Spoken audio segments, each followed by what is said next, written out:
സ്വഹ തത്സവിതുർവരണ്യം ഭർഗോ ദേവസ്യ ധീമഹി ധിയോ യോ ന പ്രചോദയാത്.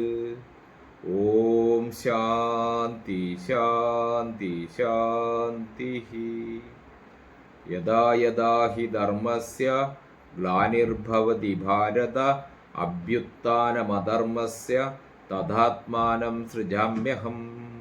പരിത്രാണായ സാധൂനാം വിനാശായ ച ദുഷ്കൃതാം ധർമ്മസംസ്ഥാപനാർത്ഥായ സംഭവാമി യുഗേ യുഗേ.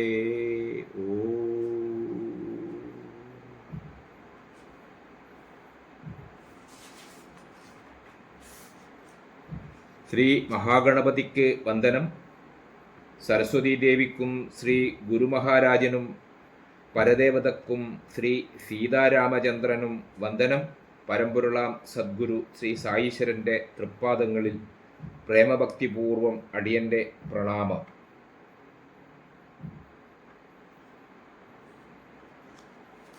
സായി സച്ചരിതം നമ്മൾ 18ാം ദിവസത്തിലേക്ക് കടക്കുകയാണ്.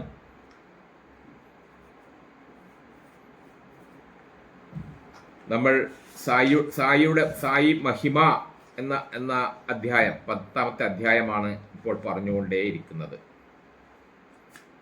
അതിൽ പ്രധാനമായിട്ട്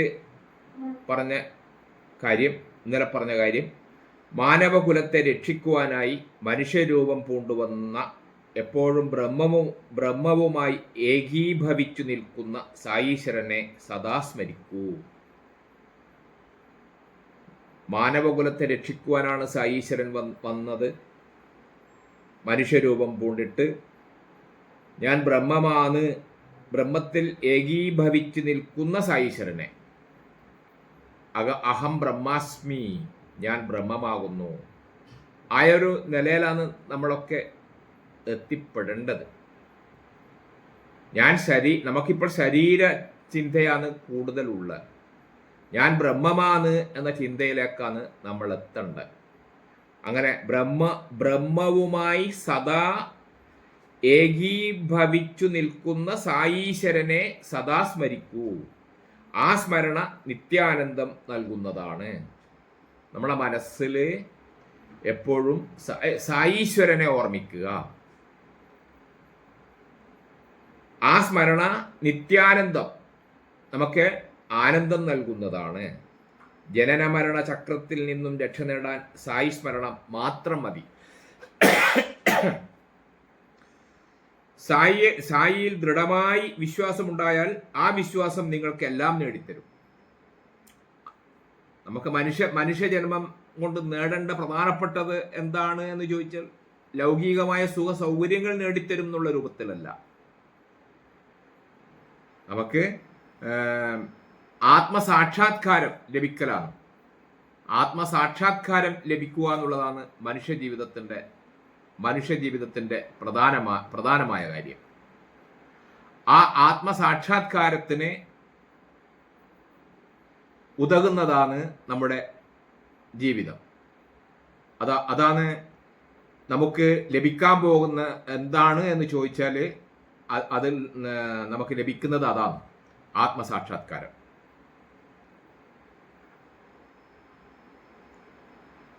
നിങ്ങൾക്കെല്ലാം നേടി സായി യുഗ ദർശനം കൊണ്ട് മാത്രം മനസ്സിന്റെ വിഭ്രാന്തി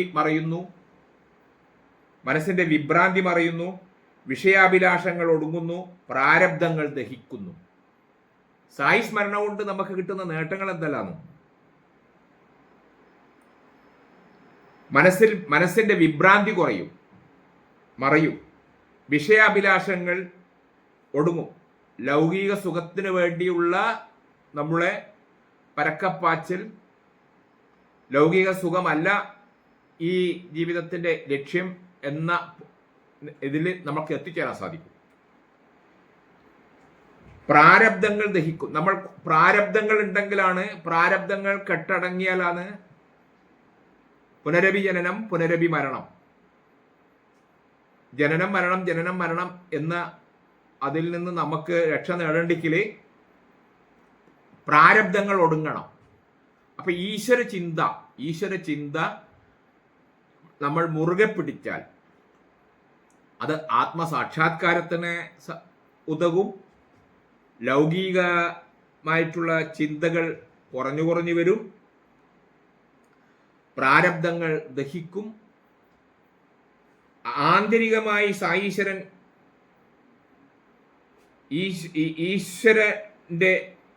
ഈശ്വര സ്വരൂപമാണ്. പക്ഷേ പലരോടും ബാബ മുൻ ശുണ്ഠിക്കാരൻ സദാ ഈശ്വര കാര്യത്തിൽ ഓർമ്മിപ്പിക്കുക എന്ന് വെച്ചാൽ അതാണ്. അദ്ദേഹത്തിന്റെ പെട്ടെന്നുള്ള സ്വഭാവം കാണുമ്പോൾ മുൻ ശുണ്ഠിക്കാരൻ അങ്ങനെ ഒരു ശുണ്ഠിക്കാരനാണോ എന്ന് നമുക്ക് തോന്നിപ്പോവാം. പക്ഷെങ്കിൽ അങ്ങനെയുള്ള പെട്ടെന്ന് അദ്ദേഹത്തിന് കോപം വരാറുണ്ട്. കോപം വരുമ്പോൾ അത് പാടുണ്ടോ എന്നുള്ളത് നമുക്ക് തോന്നിപ്പോവും. പക്ഷെ അദ്ദേഹത്തിന് കോപം വരുന്നത് നമ്മുടെ ഉള്ളിലുള്ള ലൗകിക ചിന്തകളും മറ്റും കുറക്കാനും നമ്മുടെ ആത്മീയ ചിന്ത നമ്മളിൽ വളർത്താനും വേണ്ടിയിട്ടാണ്. ഇങ്ങനെയാണ് നമ്മൾ ഇന്നലെ പറഞ്ഞ് നിർത്തിയത്. ഇന്ന് നമുക്ക് പറയാനുള്ളത്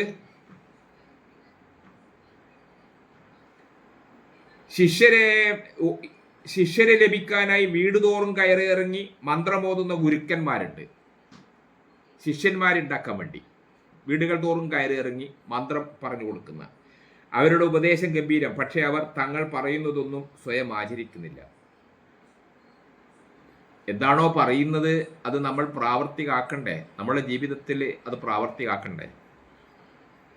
ഈ പറയുന്ന ഗുരുക്കന്മാർ, ചില ഗുരുക്കന്മാരുണ്ട്, അവർ മന്ത്രം ഓതിക്കൊടുക്കും മറ്റുള്ളവർക്ക്, പക്ഷെങ്കിൽ സ്വന്തം ജീവിതത്തിൽ അത് പ്രാവർത്തികമാക്കൂല. അധർമ്മമാർഗത്തിലാണ് അവരുടെ സഞ്ചാരം. ഇവർക്ക് എങ്ങനെ ശിഷ്യന്മാരെ സംസാരസാഗരം കടത്തിവിടാനാകും? നമ്മൾ ഗുരുക്കന്മാരെ തേടേണ്ടത്, നമ്മൾ തേടുന്ന ഗുരുക്കന്മാർക്ക്, ഋഷീശ്വരന്മാർക്ക് നമ്മെ സംസാരസാഗരം നീന്തി കടക്കാൻ സഹായിക്കണം. അല്ലാത്ത അധർമ്മമാർഗത്തിലേക്കൂടി നടക്കുന്ന ആൾക്കാർക്ക് നമ്മളെ സംസാരസാഗരം നീന്തി കടത്തിക്കാൻ സാധിക്കില്ല. പക്ഷെ സായീശ്വരനോ അവിടെ നിന്ന് എങ്ങും പോയില്ല, ഉപദേശിച്ചതെല്ലാം സ്വജീവിതത്തിൽ ആചരിച്ചു. സായീശ്വരൻ എവിടെയും പോവാറില്ല. ശ്രുതി വിട്ടിട്ട് അദ്ദേഹം എവിടെയും പോവാറില്ല. നമ്മൾ പറഞ്ഞതാണ്, തീവണ്ടി തന്നെ അദ്ദേഹം കണ്ടിട്ടേയില്ല. തീവണ്ടി തന്നെ കണ്ടിട്ടേയില്ല.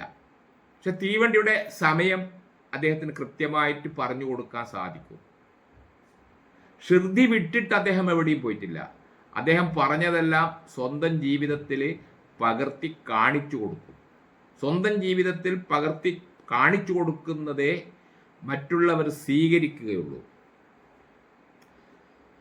ഗുരുക്കന്മാർ രണ്ട് തരക്കാരാണ്, അനിയത ഗുരുക്കന്മാരും നിയത ഗുരുക്കന്മാരും. രണ്ട് തരത്തിലുള്ള ഗുരുക്കന്മാരുണ്ട്, അനിയത ഗുരുക്കന്മാർ, നിയത ഗുരുക്കന്മാർ. എന്ന വ്യത്യാസം, അനിയത ഗുരുക്കന്മാർ ധർമ്മമാർഗം ഉപദേശിക്കുകയും ശിഷ്യനെ മോക്ഷമാർഗം കാണിക്കുകയും ചെയ്യുന്നു. ശിഷ്യനെ മോക്ഷമാർഗം കാണിച്ചു കൊടുക്കും. അതോടെ അവരുടെ ജോലി കഴിയുന്നു. നിയത ഗുരുക്കന്മാർ മറ്റൊരു തരക്കാരാണ്. അവർ ശിഷ്യന് തത്വമസി ഉപദേശിച്ചു കൊടുക്കാൻ പറ്റുന്ന ഗുരുക്കന്മാർ. തത്വമസി എന്ന് പറഞ്ഞാൽ അത് നീയാണ്, അല്ലെങ്കിൽ ഞാൻ ബ്രഹ്മമാണ്, അഹം ബ്രഹ്മാസ്മി എന്ന് പറഞ്ഞാലും തത്വമസി എന്ന് പറഞ്ഞാലും രണ്ടും ഒന്ന് തന്നെ അർത്ഥം. അപ്പം സായീശ്വരൻ ഈ ഗണത്തിൽ പെടുന്നതാ, നിയത ഗുരുക്കന്മാരിൽ പെടുന്നതാ, അനിയത ഗുരുക്കന്മാരിലല്ല. കേവലം മോക്ഷം കാണിച്ചു കൊടുക്കൽ മാത്രമല്ല, തത്വമസി ഞാൻ ബ്രഹ്മമാണ് എന്ന് മനസ്സിലാക്കി കൊടുക്കാൻ അദ്ദേഹത്തിന് സാധിച്ചിരുന്നു. അവിടത്തേക്ക് ഭൂതം ഭാവി വർത്തമാനകാലമെല്ലാം സുസ്പഷ്ടം. സായീശ്വരനെ സംബന്ധിച്ചിടത്തോളം ഭൂതവും വർത്തമാനവും ഭാവിയും എല്ലാം സ്പഷ്ടമായിട്ട് അദ്ദേഹത്തിന് അറിയാം. ഭൂതകാലത്തിനെ കുറിച്ച് നമ്മൾ അദ്ദേഹത്തിനോടൊക്കെ പോയാൽ നമ്മുടെ ഭൂതകാലത്തിനെ കുറിച്ചിട്ടും അദ്ദേഹത്തിന് അറിയാം, വർത്തമാനകാലത്തിലുള്ള സംഭവവികാസങ്ങളും അറിയാം, അതുപോലെ തന്നെ നമ്മുടെ ഭാവി കാലത്തിനെ കുറിച്ചിട്ടും അദ്ദേഹത്തിന് അറിയാം. ഏവരെയും അവിടുന്ന് സഹായിച്ചു. ജന്മന ജീവൻ മുക്തനായിരുന്നു സായീശ്വരൻ. സായീശ്വരനെ ഇഷ്ടദേവനായി സ്വീകരിച്ച ഷിർദിക്കാർ പരമഭാഗ്യവാന്മാർ. ഷിർദിയിലാണല്ലോ അദ്ദേഹത്തിൻ്റെ 10-60 കൊല്ലക്കാലം അദ്ദേഹം കഴിഞ്ഞത് ഷിർദിയിലാണ്. എൺപതാമത്തെ വയസ്സിലാണ് അദ്ദേഹം മരണപ്പെട്ടത്, സമാധി അടഞ്ഞ്. 60 കൊല്ലക്കാലം ഷിർദി നിവാസികളുടെ കൂടെ തന്നെയാണ്. അപ്പൊ ഷിർദിയിലെ നിവാസികൾ, ഷിർദിയിൽ താമസിക്കുന്ന ആൾക്കാർ അദ്ദേഹത്തിനെ ഈശ്വരനായി കണ്ടു. അവരുടെ ചുണ്ടുകളിൽ സദാ സായി തിരുനാമം, അവരുടെ ചുണ്ടുകളിൽ സായിയുടെ നാമം തന്നെയാണ് ഏത് സമയത്തും. ഓം സായി റാം, ഓം സായി റാം. ആരെ കണ്ടാലും ഓം സായി റാം, ഓം സായി റാം, അങ്ങനെയാണ് അവർ ഉച്ചരിക്കുക. ഓം സായീശ്വരായ നമ. അദ്ദേഹത്തിന് അവരുടെ പ്രാർത്ഥന ഓം സായീശ്വരായ നമ, ഓം സായീശ്വരായ നമ. ചുണ്ടിൽ എപ്പോഴും സായിയുടെ നാമം തന്നെയാണ് അവർക്ക് വരിക.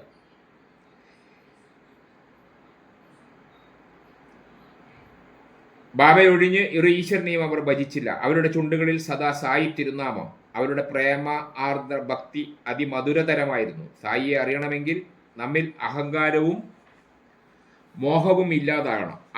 അഹങ്കാരവും മോഹവും ഇല്ലാതാവണം. അഹങ്കാരവും മോഹവും ഉണ്ടെങ്കിൽ നമുക്ക് സായിനെ അറിയാൻ സാധിക്കില്ല, സായിയുടെ അടുത്ത് പോകാൻ തന്നെ നമുക്ക് സാധിക്കില്ല. നമ്മൾ അഹങ്കാരവും അഹന്തയും ഉണ്ടെങ്കിൽ, മോഹവും ഉണ്ടെങ്കിൽ. പ്രേമത്തിലൂടെ ഭക്തിയിലൂടെ മാത്രമേ സായിയെ ഗ്രഹിക്കാനാവൂ. പ്രേമത്തിലൂടെ അല്ലെങ്കിൽ ഭക്തിയിലൂടെ മാത്രം. വർണ്ണനയ്ക്കതീതനായ മഹാപ്രഭു, ജന്മരഹിതനായ ഭഗവാൻ, അരൂപിയായ ഭഗവാൻ. പ്രഭു അരൂപി, അദ്ദേഹത്തിന് രൂപമില്ല. അദ്ദേഹത്തിന് മനുഷ്യരൂപത്തിൽ അദ്ദേഹത്തിനെ കാണുന്നുണ്ടെങ്കിലും അദ്ദേഹം തന്നെ പറഞ്ഞിട്ടുണ്ട്, എന്നെ നിങ്ങൾ കേവലം ഈ മനുഷ്യരൂപത്തിൽ മനസ്സിലാക്കിയാൽ പോരാ, ഞാൻ മനുഷ്യരൂപമല്ല, എൻ്റെ ഈ ചൈതന്യം എല്ലാ ജീവജാലങ്ങളിലും ഉണ്ട്, അത് ഞാൻ മനസ്സിലാക്കുന്നു, അത് നിങ്ങളും മനസ്സിലാക്കണം.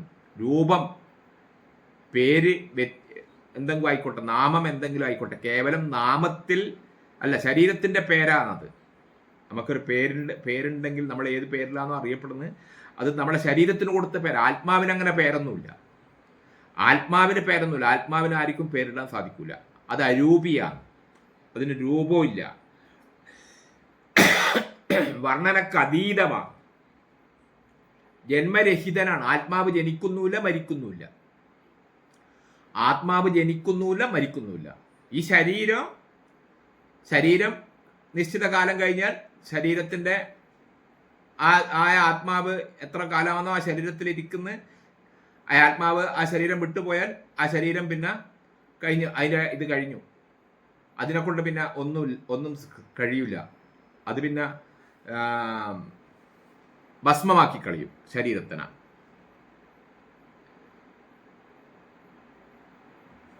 കരുണാമയനായ സായീശ്വരൻ വിനയം ഉടൽ പൂണ്ടതായിരുന്നു. അവിടുന്ന് ഭക്തന്മാരോട് മിക്കവാറും പറയാറുണ്ടായിരുന്നു. ഭക്തന്മാരോട് സായീശ്വരൻ പലപ്പോഴും പറയാറുണ്ട്. എന്നാ പറയല്ലേ, ഞാൻ ദാസന്മാരുടെ ദാസനാണ്, ഞാൻ നിങ്ങളോട് കടപ്പെട്ടിരിക്കുന്നു, നിങ്ങളെ ദർശിക്കാനായത് എൻ്റെ ഭാഗ്യം തന്നെ, നിങ്ങളുടെ അപാരതയില്ലായിരുന്നെങ്കിൽ എനിക്ക് നിങ്ങളെ കണ്ടെത്താനാകില്ലായിരുന്നു. അദ്ദേഹം സദാ ജനങ്ങളോട് പറഞ്ഞിരുന്ന കാര്യം അത്. ഞാൻ ദാസന്മാരുടെ ദാസനാണ്, ഞാൻ ദാസനാണ്, ഞാൻ നിങ്ങളോട് കടപ്പെട്ടിരിക്കുന്നു, നിങ്ങളെ ദർശിക്കാനായത് എൻ്റെ ഭാഗ്യം തന്നെ, നിങ്ങളുടെ അപാരദയ ഇല്ലായിരുന്നെങ്കിൽ എനിക്ക് നിങ്ങളെ കണ്ടെത്താനാകില്ലായിരുന്നു. അപ്പം നമുക്ക് സായീശ്വരനെ കാണണമെങ്കിൽ, നമുക്ക് ഈശ്വര ദർശനം കിട്ടണമെങ്കിൽ നമ്മൾ ദയുണ്ടാവണം, അതിനുള്ള ഭാഗ്യമുണ്ടാവണം. എല്ലാ ആൾക്കാർക്കും അത് സാധിക്കൂല. നമ്മുടെ കാലഘട്ടത്തിൽ ഉണ്ട് എന്ന് പറഞ്ഞാലും നമുക്ക് അവിടെ അദ്ദേഹത്തിനടുക്ക് എത്തിപ്പെടാൻ നമുക്ക് സാധിക്കണമെന്നില്ല. അതിന് പ്രത്യേക അനുഗ്രഹവും ഭാഗ്യവും ഒക്കെ ഉണ്ടെങ്കിലേ നമുക്കതിന് സാധിക്കൂ. ആലോചിക്കൂ, പ്രേമസ്വരൂപനായ സർവേശ്വരനായ സായിയുടെ ഈ വചനങ്ങൾ, ഇത്രയും പോഴ്ത്തലുകൾ കേൾക്കാൻ നമുക്കെന്ത് യോഗ്യത? സായീശ്വരൻ പറയുന്നത്, നിങ്ങളെ കൂട്ടത്തിൽ നിങ്ങളെ ദർശിക്കാനായത് എൻ്റെ ഭാഗ്യം. അതാ സായീശ്വരൻ പറയുന്നത്. നിങ്ങളെ ദർശിക്കാനായത് എൻ്റെ ഭാഗ്യം എന്നാണ് സായീശ്വരൻ പറയുന്നത്. വാസ്തവത്തിൽ എന്താണ്? സായിയെ ദർശിക്കാനായത് നമ്മുടെ ഭാഗ്യമാണ്. പക്ഷേ എങ്കിൽ അദ്ദേഹം അങ്ങനെയല്ല കാണുന്നത്. അദ്ദേഹം കാണുന്നത് നമ്മളെപ്പോലത്തെ സാധാരണ ഭക്തന്മാരെ കാണാനിടയായത് സായീശ്വരന് ഭാഗ്യത്തെ പോലെയെന്ന് അദ്ദേഹം പറയുന്നു. ഞാൻ ദാസന്മാരുടെ ദാസനാണ്. ആയൊരു രൂപത്തിൽ നമ്മൾ എത്തണം. ദാസന്മാരുടെ ദാസനാണ്. വിനയം, ദയ ഒക്കെ ഒക്കെ നല്ലപോലെ ഉള്ള ആളിനെ നമുക്ക് ആ രൂപത്തിൽ എത്താൻ സാധിക്കൂ. അപ്പം അത് നമ്മളിൽ വേണം, അത് നമ്മളിൽ വേണമെന്നാണ് അദ്ദേഹം പറഞ്ഞുകൊണ്ടിരുന്നതിൻ്റെ പൊരുളതാണ്. ആലോചിക്കൂ, പ്രേമസ്വരൂപനായ സർവേശ്വരനായ സായിയുടെ ഈ വചനങ്ങൾ, ഇത്രയും പോഴ്ത്തലുകൾ കേൾക്കാൻ നമുക്കെന്ത് യോഗ്യത? ഇത് കേൾക്കുന്നത് തന്നെ നമ്മുടെ പാപം കൊണ്ടല്ലേ? അതിൽ നിന്ന് കരകയറാൻ ഒരു വഴിയേ ഉള്ളൂ, പ്രേമഭക്തിപൂർവം സദാ സായി നാമം ജപിക്കുക. സായീശ്വരൻ പറഞ്ഞത്, ഞാൻ ദാസന്മാരുടെ ദാസനാണ്, ഞാൻ നിങ്ങളോട് കടപ്പെട്ടിരിക്കുന്നു, നിങ്ങളെ ദർശിക്കാനായത് എൻ്റെ ഭാഗ്യം തന്നെ, നിങ്ങളുടെ അപാര ദയയില്ലായിരുന്നുവെങ്കിൽ എനിക്ക് നിങ്ങളെ കണ്ടെത്താനാകില്ലായിരുന്നു. എല്ലാ ഈശ്വരന്മാരും പറയുന്നത് അത് തന്നെയാണ്. കൃഷ്ണനും പറഞ്ഞത് അത് തന്നെയാണ്. ശ്രീരാമനും പറഞ്ഞത് അത് തന്നെയാണ്. അതിൽ നിന്ന് വ്യത്യസ്തപ്പെട്ട രൂപത്തിലല്ല സായിയും പറഞ്ഞത്, സായീശ്വരനും പറഞ്ഞത് അതുപോലെ തന്നെയാണ്. ശ്രീരാമചന്ദ്രനും അദ്ദേഹത്തിൻ്റെ കാലഘട്ടത്തിലെ ജനങ്ങളോട് പറഞ്ഞത്, ഞാൻ ദാസന്മാരുടെ ദാസനാണ്, നിങ്ങളെ ദർശിക്കാനായത് ഞാൻ നിങ്ങളോട് കടപ്പെട്ടിരിക്കുന്നു. ശ്രീരാമൻ എപ്പോഴും പറഞ്ഞതാ, ഞാൻ നിങ്ങളോട് കടപ്പെട്ടിരിക്കുന്നു, നിങ്ങളെ ദർശിക്കാനായത് എൻ്റെ ഭാഗ്യം തന്നെ, നിങ്ങളുടെ അപാര ദയയില്ലായിരുന്നുവെങ്കിൽ എനിക്ക് നിങ്ങളെ കണ്ടെത്താനാകില്ലായിരുന്നു. അവരൊന്നും ഞാൻ ദൈവമാണെന്ന് പറഞ്ഞിട്ടില്ല. അവർക്കൊക്കെ അറിയായിരുന്നു, അറിയായിരുന്നു ഞാൻ ഈ കാണുന്ന രൂപമല്ല, അരൂപിയാണ്, എനിക്ക് രൂപമില്ല, വർണ്ണനക്കതീതമാണ്, ജന്മരഹിതനാണ് എന്ന് അവർക്കെല്ലാം അറിയായിരുന്നു. എന്നിട്ടും അങ്ങനെയെല്ലാം അറിഞ്ഞിട്ടും അവർ പറയുന്നതാണിത്, ഞാൻ ദാസന്മാരുടെ ദാസനാണ്. ആ രൂപത്തില് സദാ സായി നാമം സദാ ജപിക്കുക. സായി നാമം നമ്മൾ ജപിക്കുക, നാമം ജപിക്കുക. പ്രത്യേകിച്ചിട്ട് സായിയുടെ നാമാണെങ്കിൽ സായിയുടെ ഓം സായീശ്വരായ നമ, ഓം സായീശ്വരായ നമ, ഓം സായീശ്വരായ നമ, ഓം സായീശ്വരായ നമ. ഇങ്ങനെ കിട്ടുന്ന സമയമൊക്കെ, നമ്മൾ വെറുതെ ഇരിക്കുന്ന സമയമൊക്കെ ആ ഈശ്വരനാമം നമ്മളെ ചുണ്ടിൽ എപ്പോഴും ഉണ്ടാവുകയാണെങ്കിൽ നമുക്ക് തീർച്ചയായിട്ടും ജനന മരണ ചക്രങ്ങളിൽ നിന്ന് നമുക്ക് മോചിതനാവാൻ സാധിക്കും. ജനന മരണ ചക്രങ്ങളിൽ നിന്ന് നമ്മുടെ പാപങ്ങളെ നമുക്ക് ദഹിപ്പിക്കാൻ സാധിക്കും. പാപങ്ങളെ, നമ്മൾ ചെയ്തു പോയ പാപകർമ്മങ്ങളെ ദഹിപ്പിക്കാൻ സാധിക്കും.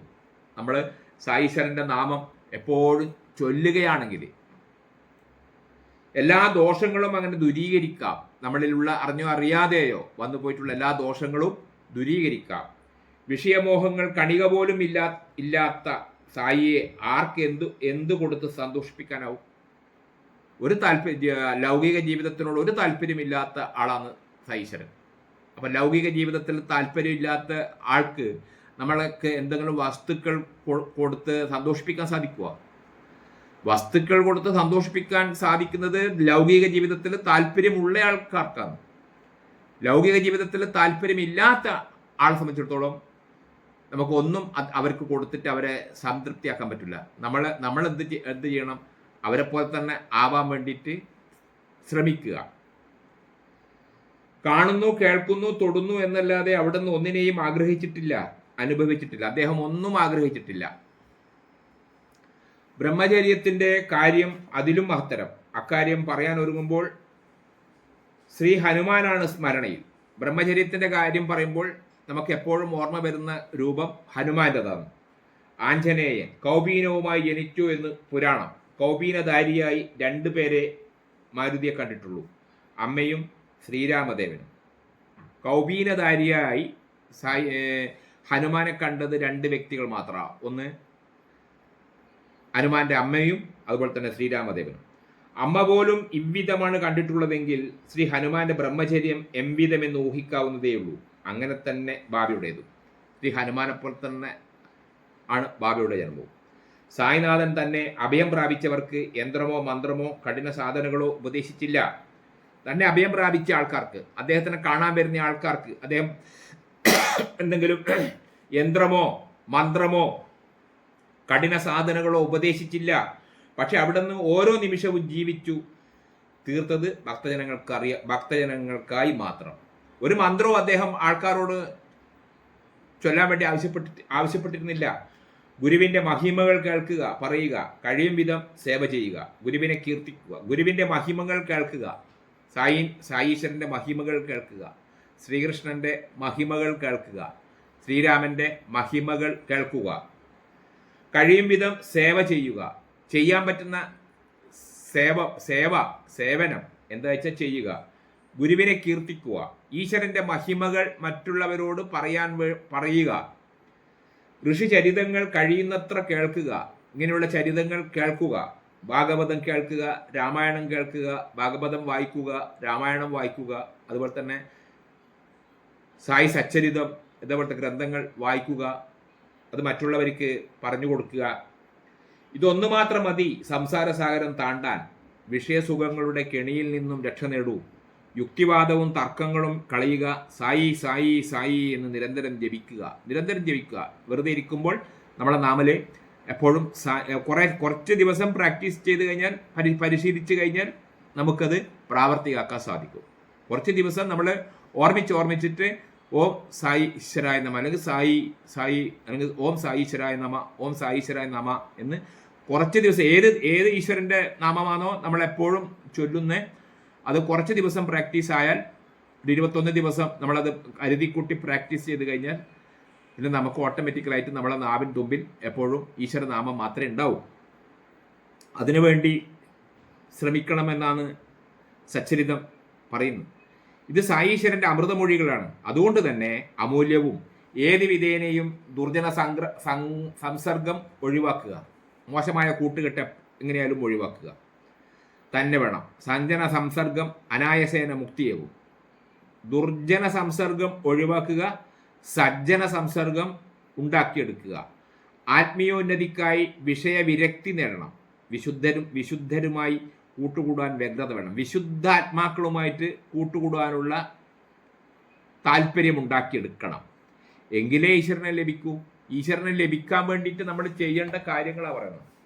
ദുർജന സംസർഗം ഒഴിവാക്കണം, സജ്ജന സംസർഗം ഉണ്ടാക്കണം, ആത്മീയ ഉന്നതിക്കായി വിഷയവിരക്തി നേടണം, ലൗകിക സുഖങ്ങൾ ക്രമേണ നമ്മൾ ഒഴിവാക്കണം, വിശുദ്ധരുമായി കൂട്ടുകൂടാൻ വ്യഗ്രത വേണം, വിശുദ്ധാത്മാക്കളുമായിട്ട് കൂട്ടുകൂടാൻ സാധിക്കണം. ഈശ്വര കഥകൾ കേൾക്കൂ. അത് കേൾക്കാനും ഈശ്വരകൃപ വേണം. ഈശ്വര കഥകൾ കേൾക്കൂന്ന് ആദ്യം പറഞ്ഞു, പക്ഷെ അത് കേൾക്കണ്ടിക്കലോ. ഇപ്പം ഭാഗവത സപ്താഹം നമുക്ക് ഏറ്റവും പരിചയം അതാണ്. ഭാഗവത സപ്താഹം പറയുന്നിടത്ത് നമുക്ക് എത്തിച്ചേരണ്ടെങ്കിൽ അതിനൊരു ഭാഗ്യം വേണം. അതൊരു ഭാഗ്യമാണ്. ഈശ്വര കഥകൾ കേൾക്കാനുള്ള ഒരു ഭാഗ്യം വേണം. അതിനാൽ സത്കഥകൾ കേൾക്കാനുള്ള ഭാഗ്യത്തിന് വേണ്ടി അപേക്ഷിക്കുക. ഈശ്വരനോട് പറയുക, പ്രാർത്ഥിക്കുക. എന്നേ നമുക്ക് ലൗകിക സുഖം ലഭിക്കണം എന്നല്ല, ഈശ്വരൻ്റെ കഥകൾ കേൾക്കാനുള്ള ഭാഗ്യം എനിക്കുണ്ടാവണേ. ഈശ്വരൻ്റെ കഥകൾ എപ്പോഴും കേൾക്കുന്ന ഒരു സ്ഥിതിയിൽ എന്നെ എത്തിക്കണേ. അതാണ് പ്രാർത്ഥിക്കേണ്ടത്. ലൗകികത്തില് അത് വേണം ഇത് വേണം എന്ന് പറഞ്ഞിട്ട് അല്ല ഭഗവാനോട് പ്രാർത്ഥിക്കണ്ടേ. ഈശ്വര അനുഗ്രഹമുണ്ടെങ്കിൽ അസാധ്യമായി ഒന്നും തന്നെയില്ല. ഈശ്വര അനുഗ്രഹമുണ്ടെങ്കിൽ അസാധ്യമായി ഒന്നും തന്നെയില്ല. അത്യുന്നതമായ ആധ്യാത്മിക തലത്തിലെത്താൻ അവതാര പുരുഷന്മാരുടെ ദർശനം, സ്പർശനം, സംഭാഷണം എന്നിവ ഏറ്റവും ഉത്തമമായ ഉപാധിയാണ്. ആധ്യാത്മിക തലത്തിലെത്താൻ, ഏറ്റവും അത്യുന്നതമായ ആധ്യാത്മിക പദത്തിലെത്താൻ ഇങ്ങനെയുള്ള അവതാര പുരുഷന്മാരുടെ ദർശനം, സ്പർശനം, സംഭാഷണം എന്നിവ ഏറ്റവും ഉത്തമമായ ഉപാധിയാണ്. നമ്മൾ ഇപ്പോൾ അവതാര പുരുഷന്മാരെ നമുക്ക് കാണാൻ സാധിക്കുന്നില്ലെങ്കിൽ അവരുടെ ആ പുസ്തകങ്ങളിൽ കൂടി അവരെ കാണുക. ഭാഗവതത്തിൽ കൂടി നമുക്ക് ആരെ കാണാൻ സാധിക്കും? കൃഷ്ണനെ കാണാൻ സാധിക്കും ഭാഗവതത്തിൽ കൂടി. രാമായണം കൃത്യമായിട്ട് വായിച്ചു കഴിഞ്ഞാൽ നമുക്ക് ആരെ കാണാൻ സാധിക്കും? ശ്രീരാമനെ കാണാൻ സാധിക്കും. സായി സച്ചരിതം നമ്മൾ കൃത്യമായിട്ട് വായിച്ച് എല്ലാ ദിവസവും വായിക്കുകയും മനസ്സിലാക്കുകയാണെങ്കിൽ നമുക്ക് സായി ഈശ്വരനെ കാണാൻ സാധിക്കും. ആ ഈശ്വരന്മാർ ഇന്ന് നമ്മുടെ കൂട്ടത്തിൽ ഇല്ലെങ്കിലും നമുക്ക് അവരുടെ ഗ്രന്ഥങ്ങൾ പാരായണം ചെയ്യുക വഴി അവരെ എന്നെന്നും നമ്മളെ മനസ്സിൽ സ്മരണ കൊണ്ടുവരാൻ സാധിക്കും. ഗംഗ, ഗോദാവരി, കൃഷ്ണ, കാവേരി, നർമ്മദ തുടങ്ങിയ പുണ്യനദികൾ നമ്മെ പരിശുദ്ധരാക്കുന്നു, അല്ലേ?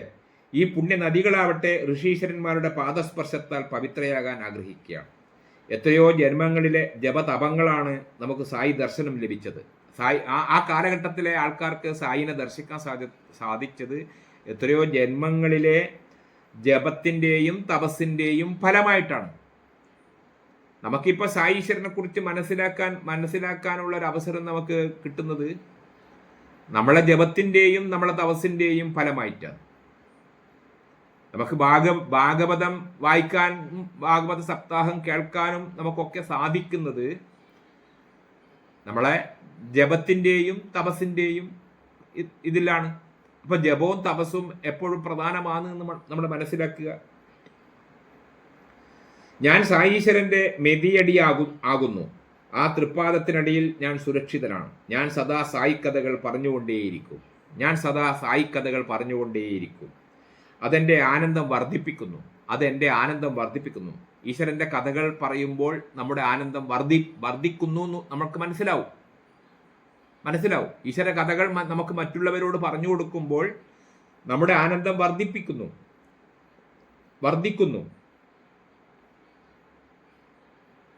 എൻ്റെ ജന്മം അതിനുവേണ്ടി മാത്രമുള്ളതാണ്. മസ്ജിദിന്റെ ഒരരികിൽ നിൽക്കുന്ന സായിനാഥനെ മനക്കണ്ണാൽ ദർശിക്കൂ. ഹൃദയഹാരിയായ ആ രൂപം ഉള്ളിൽ ഉറപ്പിക്കൂ. അവിടുന്ന് ഭക്തജന രക്ഷണത്തിനും ക്ഷേമത്തിനുമായി ഉതി കൊടുക്കുന്നത് കാണും. ഭക്തജനങ്ങളുടെ ക്ഷേമത്തിനും ഭക്തജനങ്ങളുടെ രക്ഷയ്ക്കും വേണ്ടി സായീശ്വരൻ തന്നെ വന്ന് കാണുന്ന എല്ലാവർക്കും കൊടുക്കുന്നത് എപ്പോഴും സദാ എരിഞ്ഞുകൊണ്ടിരിക്കുന്ന തീയുണ്ടല്ലോ അവിടെ, ആ തീയിൽ നിന്നുള്ള ചാരം, അതാണ് സായീശ്വരൻ വരുന്ന ഭക്തന്മാർക്ക് കൊടുക്കുന്നത് പ്രസാദം. ആ മഹാഗുരുവിൻ്റെ തൃപ്പാദത്തിൽ ഞാൻ സാഷ്ടാംഗം പ്രണമിക്കുന്നു. അങ്ങനെയുള്ള സായീശ്വരൻ്റെ മഹിമയാണ് ഈ അധ്യായത്തിൽ ആദ്യം മുതൽ അവസാനം വരെ നമ്മൾ പറഞ്ഞത് അല്ലേ. അപ്പോൾ ആ മഹിമ നമ്മൾ പറഞ്ഞ് എന്നിട്ട് ആ ഗുരുവിൻ്റെ സായീശ്വരൻ്റെ പാദത്തിൽ സാഷ്ടാംഗം നമസ്കരിക്കുന്നു. അങ്ങനെ 10ാമത്തെ അധ്യായം നമ്മൾ ഇന്നിവിടെ സായിയുടെ മഹിമ എന്ന് പറയുന്ന ആ അധ്യായം, സായി മഹിമ ആ അധ്യായം നമ്മൾ ഇന്നിവിടെ സമാപ്തിയാക്കിയിരിക്കുകയാണ്. അടുത്തത് 11ാമത്തെ അധ്യായമാണ്. നമ്മളെല്ലാ ആൾക്കാരും സായീശ്വരനെക്കുറിച്ച് ഒരു ദിവസം അരമണിക്കൂർ എന്നുള്ള തോതിൽ ഇപ്പോൾ നമ്മൾ ഓർമ്മിക്കണം. സായീശ്വരൻ്റെ ആ പഴയ ഭാഗം കേട്ടിട്ടില്ലെങ്കിൽ നിങ്ങളത് കാണാൻ വേണ്ടി നിങ്ങളുടെ വീഡിയോ ഇതിലുണ്ട്. അത് നിങ്ങൾ എടുത്തിട്ട് അതും ആ പഴയ സംഭവങ്ങളും ഓർമ്മിക്കുക. എല്ലാത്തിലും പ്രധാനപ്പെട്ട പോയിന്റുകൾ അടങ്ങിയിട്ടുണ്ട്. അത് അങ്ങനെ വായിച്ച് കഴിയുമ്പോഴേ നമുക്കത് മനസ്സിൽ സായീശ്വരനെ നമ്മുടെ വാസ്തവത്തിൽ എന്താ ചെയ്യുന്നത്, ഈ സായി സച്ചരിതം വായിക്കുക വഴി നമ്മൾ വാസ്തവത്തിൽ എന്താണ് ചെയ്യുന്നത്, ആ സായീശ്വരനെ നമ്മുടെ മനസ്സിൽ പ്രതിഷ്ഠിക്കുക ചെയ്യുന്നു. ആ സായീശ്വരനെ നമ്മുടെ മനസ്സാകുന്ന ശ്രീകോവിലിൽ നമ്മൾ സായീശ്വരനെ പ്രതിഷ്ഠിക്കുക ചെയ്യുന്നു. അപ്പോൾ സായീശ്വരനെ പ്രതിഷ്ഠിക്കണ്ടെങ്കിൽ ആ സായിൻ്റെ എല്ലാ കാര്യങ്ങളും നമ്മൾ A to Z നമ്മൾ അക്ഷരം വിടാതെ നമ്മളിങ്ങനെ ഓർമ്മിച്ച് വെക്കണം. അങ്ങനെ ആകുമ്പോൾ നമ്മളെ മനസ്സിൽ സ്ഥിരമായിട്ട് സായീശ്വരനെ പ്രതിഷ്ഠിക്കാൻ സാധിക്കും. സ്ഥിരം നമുക്ക് ഓം സായീശ്വരായ നമ ആ ജപം നമ്മുടെ ചുണ്ടിൽ വരും. അത് ഓട്ടോമാറ്റിക്കലായിട്ട് വന്നു കഴിഞ്ഞാൽ നമ്മൾ മനസ്സിലാക്കുക ഏകദേശം സായീശ്വരൻ നമ്മുടെ മനസ്സിൽ പ്രതിഷ്ഠിതമായിട്ടുണ്ട് എന്ന് നമുക്ക് മനസ്സിലാക്കാൻ സാധിക്കും. ആ സായിൻ്റെ നാമം എപ്പോഴും നമ്മൾ വരിക, ആരെ കാണുമ്പോഴും ആ സായിയുടെ 2 കാര്യങ്ങൾ പറഞ്ഞു കൊടുക്കാനുള്ള അവസരം നമുക്ക് ലഭിച്ചാൽ അത് നല്ലതാണെന്ന് നമ്മൾ മനസ്സിലാക്കുക. ഇത്രയും കാര്യങ്ങൾ പറഞ്ഞുകൊണ്ട് ഇന്നത്തെ ഈ 10ാമത്തെ സായി മഹിമ എന്നുള്ള അത് നമ്മൾ പറഞ്ഞ കാര്യങ്ങൾ മുഴുവൻ സായിയുടെ തൃപ്പാദങ്ങളിലെ സമർപ്പിക്കുന്നു. എല്ലാ ആൾക്കാർക്കും ഓം സായീശ്വരായ നമഃ.